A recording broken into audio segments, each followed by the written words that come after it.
of times we get people that don't exactly know where they want to go or what they want to do.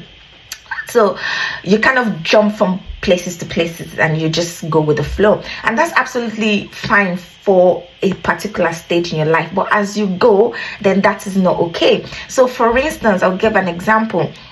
Something I like to say a lot: it's okay for you not to know what you want to do sometimes, but it's not okay for you to stop trying to find what you want to do. So basically, I'll use myself as an example.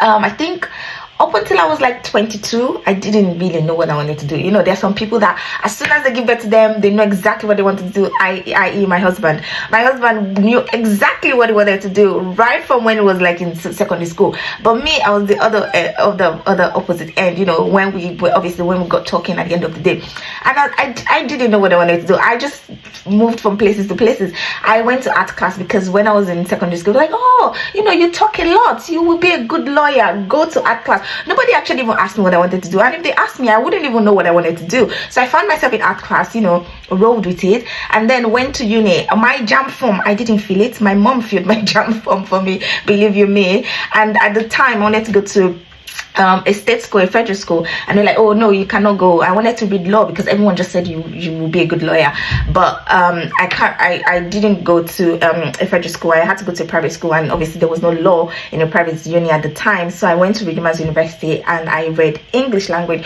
only because I wanted to read mass comm. That was my first choice, but because I did my GCSE, so I was given English language. So I read English language. I still didn't understand what I wanted to do, but at least I was in university. So first year in uni, I was doing English, and then after my first year in uni, my results was quite good, and they were like, oh, you know, you can now come back to read mass comm because obviously you now have the grades. But I was like, oh, it's okay. I already like English. I already like the people in my department, and that was it. And I didn't know, and that was how I read English. So I finished uni, and I was here. I was 20 years old, finished university. I didn't know exactly what I wanted to do, you know, with my life, and I just carried on. And I did NYSC. I was a teacher doing NYSC, and after that, I then traveled down to the UK. So I came to the UK in 2012, and my mom again filled my form for me, applied for everything, and I came and did my MBA. And because all the time I didn't know exactly what I wanted to do, but I knew that I wanted to have a good career. I knew that I wanted to, so I was studying. And during my MBA, I had a human resource lecture. And from the first moment the lecturer came in and told us, you know, about human resource, and I was like, this is exactly what I wanted to do. I didn't realize I could be in HR. I didn't realize I could do recruitment, because career days and stuff like that wasn't a thing back then. It was either you're a doctor, you're a lawyer, you're an engineer, and that was it. And I came back home and I was saying to my mom, oh, I want to do HR. Maya Grace, if you can unmute yourself, that would be amazing. Thank you. I told my mom that I wanted to do I'm sorry. No, it's fine, thank you.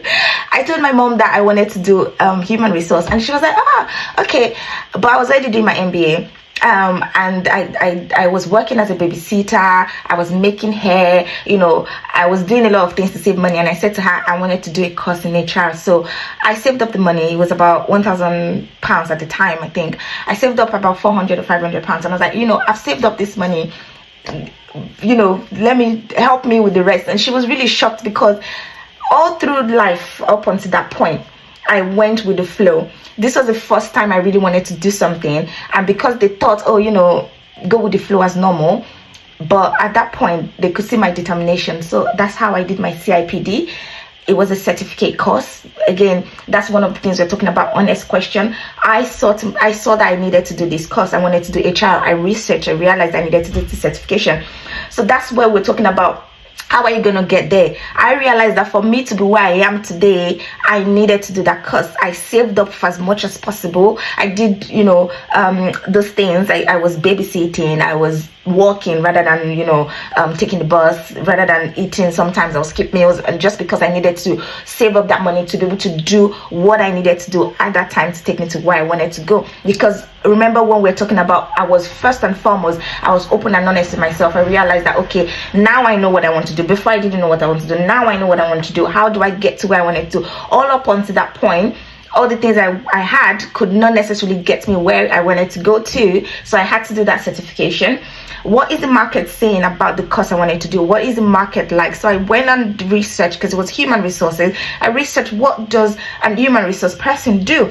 And then I found out everything that there is to find out. How much is it going to cost me? I found that out. And what is the great opportunity? And I found all that out, and I realized, okay, actually I'm going to do this. So I went with the 400 pounds or 500 pounds, I can't remember. I was like, oh, Mom, I found this, can you help me with the rest? And that was how, they said the rest is history. And this was back in 2012 when I did that course and took that bold step, and I was able to get the certification I needed. And remember that I was doing my MBA, so I did my MBA in international business, so I had that as well. So I had my MBA together with my CIP certification, and I started going, I started and I moved into HR and progressed into project management. Why did I say all those things? I said all those things because I wanted you guys to understand that sometimes to make money, you need to spend money first and foremost. Secondly, before you get to your dream place, it's okay to drift.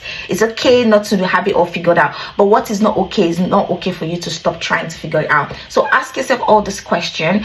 Focus on your strength. Worry less about your weakness. Work on your weakness to make it a strength. But in the meantime, whilst you're working on your weakness as well, use your strength to get to where you want to go to.